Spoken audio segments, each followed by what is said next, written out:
അതേപോലെ സോഫ്റ്റ് അല്ല ഈ സാധനം, നല്ല ടേസ്റ്റിയാണ്. Hello all, welcome back to പർസാസ് ഫെയറി. ഫീഡിങ് ടൈമിൽ എങ്ങനെയൊക്കെ ഭക്ഷണം കഴിക്കാം, ഏതൊക്കെ ഭക്ഷണം കഴിച്ചാൽ നമുക്ക് ഹെൽത്തി ആയിട്ടിരിക്കാം, നമുക്ക് എനർജറ്റിക് ആയിട്ടിരിക്കാം എന്നുള്ള കാര്യങ്ങളൊക്കെയാണ് ഞാൻ ഇന്ന് വീഡിയോയിലൂടെ പറയുന്നത്.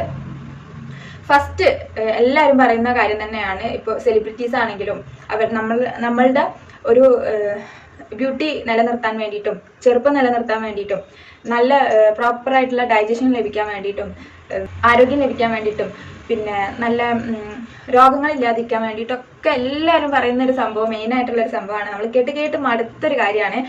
എല്ലാവർക്കും, ഞാനടക്കം പലർക്കും ചെയ്യാൻ മടിയുള്ള ഒരു കാര്യമാണ് നന്നായിട്ട് വെള്ളം കുടിക്കുക. അതാണ് ഫസ്റ്റ് ചെയ്യേണ്ട കാര്യം. അപ്പം ഞാൻ ചോറ് വെച്ചിട്ടില്ല കേട്ടോ. ചോറിന് അരി അടുപ്പത്ത് വെക്കട്ടെ, അതിനുശേഷം നമുക്ക് ബാക്കി സംസാരിക്കാം കേട്ടോ. അപ്പൊ എന്തൊക്കെയാണ് മെയിൻ കാര്യങ്ങൾ എന്ന് വെച്ചാൽ, ഫസ്റ്റ് വെള്ളം നന്നായിട്ട് കുടിക്കുക. വെള്ളം നന്നായിട്ട് കുടിക്കുക എന്ന് പറഞ്ഞാൽ ഒരു ദിവസം കുടിക്കുകയല്ല, ഡെയിലി മാക്സിമം 4 ലിറ്റർ ഒക്കെ കുടിക്കാം. ബട്ട് മിനിമം ഒരു 2 ലിറ്ററെങ്കിലും ഭക്ഷണം കഴിക്കുമ്പോൾ കുടിക്കുന്ന വെള്ളത്തോടൊപ്പം തന്നെ കുടിക്കാൻ ശ്രമിക്കുക. രണ്ടാമത്തെ കാര്യം, ഫീഡിങ് ടൈമിൽ ബ്രസ്റ്റ് മിൽക്ക് ഇൻക്രീസ് ആവാൻ വേണ്ടിയിട്ട് ഹെൽപ്പ് ചെയ്യുന്ന കാര്യം എന്താണെന്ന് വെച്ചാൽ വെജിറ്റബിൾസും ഫ്രൂട്ട്സും നന്നായിട്ട് കഴിക്കുക. ഇനിയിപ്പോൾ രണ്ടും നിങ്ങൾക്ക് കിട്ടില്ല അങ്ങനെയാണെങ്കിൽ ഏതെങ്കിലും ഒരു ഫ്രൂട്ട്, നമുക്ക് വാങ്ങാൻ പറ്റുന്ന ഏതെങ്കിലും ഒരു ഫ്രൂട്ട്, നമ്മളെ കൊണ്ട് അഫോർഡബിൾ ആയിട്ടുള്ള ഏതെങ്കിലും ഒരു ഫ്രൂട്ട് ഡെയിലി വാങ്ങാൻ പറ്റും, അല്ലെങ്കിൽ 2-3 ദിവസം കൂടുമ്പോൾ നമുക്ക് വീക്ക്ലി വാങ്ങാൻ പറ്റുന്ന ഒരു എന്തെങ്കിലും ഒന്നുണ്ടെങ്കിൽ അത് വാങ്ങാം. അതിൽ ബനാന ഒരു ബെസ്റ്റ് ആയിട്ടാണ്, പിന്നെ പപ്പായ ബെസ്റ്റ് ആണ്. അപ്പം ഞാൻ ഡെയിലി കഴിക്കുന്നത് എന്തൊക്കെയാണെന്ന് ചോദിച്ചാൽ ബനാന ആൻഡ് പപ്പായ. ബനാന ഞാനും കഴിക്കും, കുട്ടികൾക്കും കൊടുക്കും. മോനെ ഞാൻ കൊടുക്കാറ് ബനാനയും ചെറുപരിപ്പ് ഉണ്ടല്ലോ, നമ്മൾ കിച്ചടി പരിപ്പ് എന്ന് പറയും, ഇപ്പോൾ ചെറുപരിപ്പ് എന്നാണ് ഇവിടെ ഉള്ളവർ പറയാ. അപ്പോൾ ഈ സാധനം രണ്ടും കൂടി വെള്ളത്തിലിട്ടിട്ട് നന്നായിട്ട് വേവിച്ചിട്ട് ചൂടാറിയതിന് ശേഷം ആ വെള്ളവും ഈ ബനാനയും ഈ ചെറുപരിപ്പും കൂടിയിട്ട് മിക്സിയിലിട്ട് നന്നായിട്ട് അരച്ചതിന് ശേഷം അത് കുട്ടികൾക്ക് ഡെയിലി ഒരു 5 പ്രാവശ്യം കൊടുക്കുന്നത് നല്ലതായിരിക്കും കേട്ടോ. അതന്നെ ഇടുമ്പോൾ കുറച്ച് കൂടുതൽ ഇട്ടിട്ട് നമുക്കും ബ്രഞ്ചായിട്ടും ഈവനിങ് സ്നാക്കായിട്ടും കഴിക്കാം. അതൊരു ബെസ്റ്റ് ആയിട്ടാണ്. നമുക്ക് ബ്രസ്റ്റ് മിൽക്ക് ഇൻക്രീസ് ചെയ്യാൻ വേണ്ടിയിട്ടും നമ്മുടെ ഹെൽത്ത് നന്നായിട്ട് നിലനിർത്താൻ വേണ്ടിയിട്ടും എനർജറ്റിക് ആയിട്ട് ഇരിക്കാൻ വേണ്ടിയിട്ടും.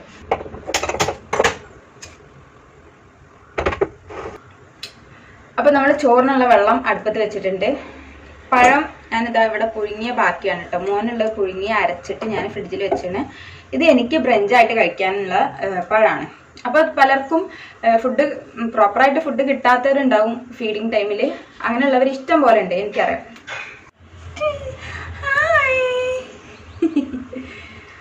അപ്പൊ കറക്റ്റ് ഭക്ഷണം കിട്ടാത്തവരുണ്ടാവും.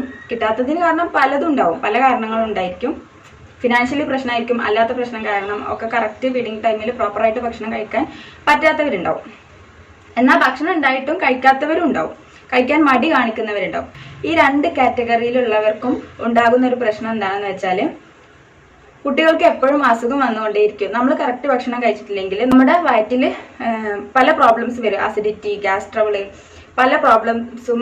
കഴിക്കുന്ന ഭക്ഷണം പ്രോപ്പറായിട്ട് ഡൈജസ്റ്റ് ചെയ്യാത്ത പ്രശ്നം വരും.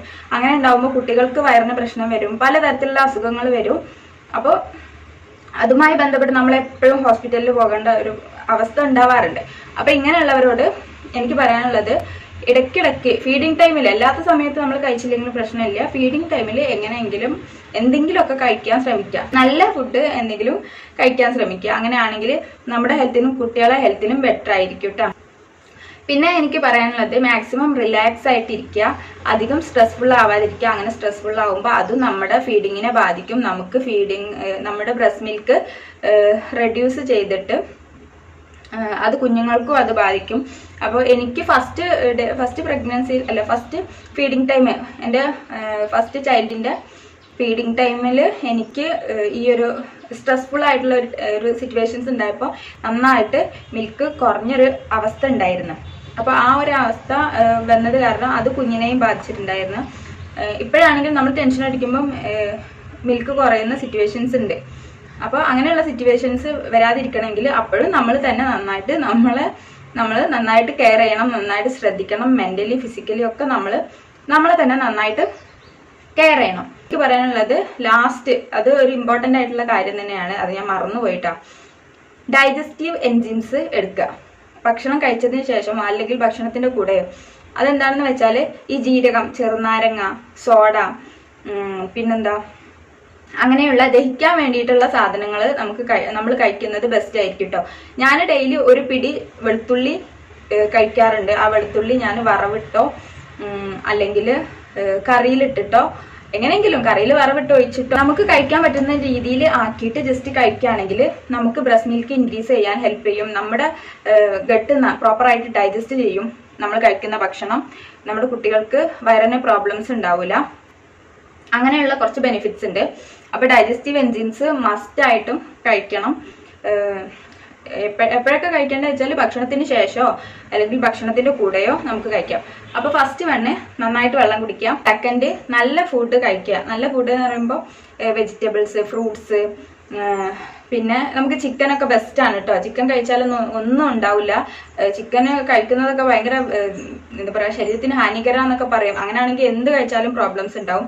അപ്പോൾ അതൊന്നും കേട്ടിട്ട് കഴിക്കാതിരിക്കേണ്ട. ചിക്കൻ, എഗ്ഗ്, പ്രോട്ടീൻ അടങ്ങിയിട്ടുള്ള ഇതുപോലുള്ള ഐറ്റംസ് കഴിക്കാം. പിന്നെ മൂന്നാമത്തെ കാര്യം, സമയത്തിന് ഭക്ഷണം കഴിക്കാൻ ശ്രമിക്കുക. ഭക്ഷണം കഴിക്കുമ്പോൾ മടി കാട്ടാതിരിക്കുക. നമ്മൾ മാക്സിമം 3 നേരം കഴിക്കുന്നത് അല്ലെങ്കിൽ 4 നേരം കഴിക്കുന്നത് ഒരു 6 നേരം ആക്കിയിട്ട് കഴിക്കുന്നത് ബെസ്റ്റ് ആയിരിക്കും കേട്ടോ.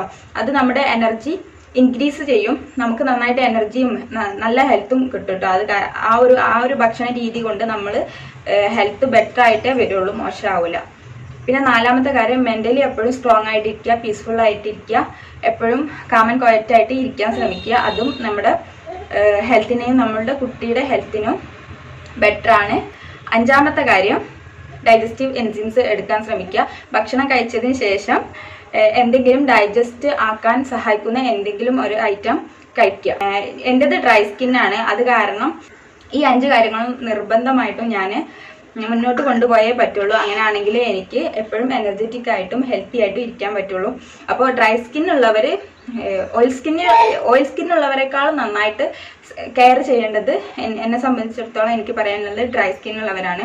അവരുടെ ഹെൽത്തിന് വെള്ളം, വെജിറ്റബിൾസ്, പീസ്ഫുൾ, ഇതൊക്കെ ഡൈജസ്റ്റീവ് എൻസൈംസ് ഇതൊക്കെ നിർബന്ധമായിട്ടുള്ള ഒരു കാര്യമാണ്. അപ്പോൾ മാക്സിമം അത് ഫോളോ ചെയ്യാൻ ശ്രമിക്കുക. പിന്നെ എനിക്ക് കാണിക്കാനുള്ളത് ഈ ഒരു സാധനമാണ് കേട്ടോ.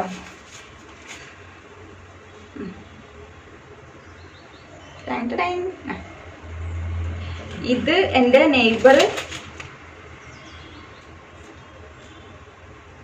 നെയ്ബർ ഇന്ന് എനിക്ക് തന്നതാണ് കേട്ടോ.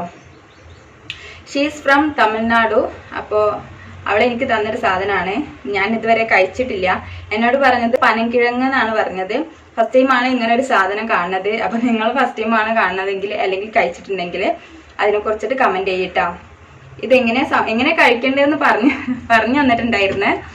അപ്പോൾ അവളെ പേര് അരുണ എന്നാണ്. അപ്പോൾ അരുണ അപ്പോൾ അത് കാണുന്നുണ്ടാവും കേട്ടോ. അപ്പോൾ ഇതിൻ്റെ തോലിങ്ങനെ കളയണം. തോല് കളഞ്ഞിട്ട് എനിക്ക് തോന്നുന്നു ഒരു ഇത്തിരി മുളക് പൊടി, ഉപ്പും മഞ്ഞൾപ്പൊടി ഇട്ട് വേവിച്ചതാണെന്ന് തോന്നുന്നു. അപ്പോൾ ഇത് നന്നായിട്ട് തോല് പോക്കിയിട്ടാ ഞാൻ കഴിച്ചു നോക്കട്ടെ. ഇത് നമ്മളെ കപ്പല്ലേ, കപ്പൻ്റെ ഒരു ടേസ്റ്റും, എന്നാൽ കഴിക്കുമ്പോൾ കരിമ്പിൻ്റെ ഒക്കെ പോലെ കേട്ടാ. ഒരു കരിമ്പ് മാതിരി തന്നെ തോലൊക്കെ പോക്കാനുണ്ട്.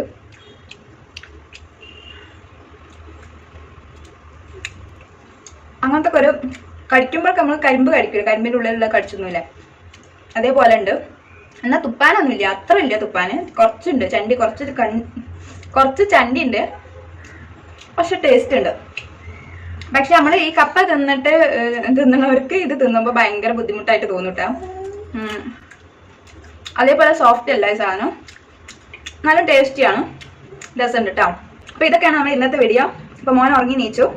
ഹസു ഒരു ബൈ പറ. അപ്പോൾ ഈ വീഡിയോ ഇഷ്ടമായെന്ന് വിശ്വസിക്കുന്നു. ഇഷ്ടമായിട്ടുണ്ടെങ്കിൽ നമ്മളെ ഒന്ന് സപ്പോർട്ട് ചെയ്യണം. And keep watching. Bye. Next video വരേക്കും ബൈ.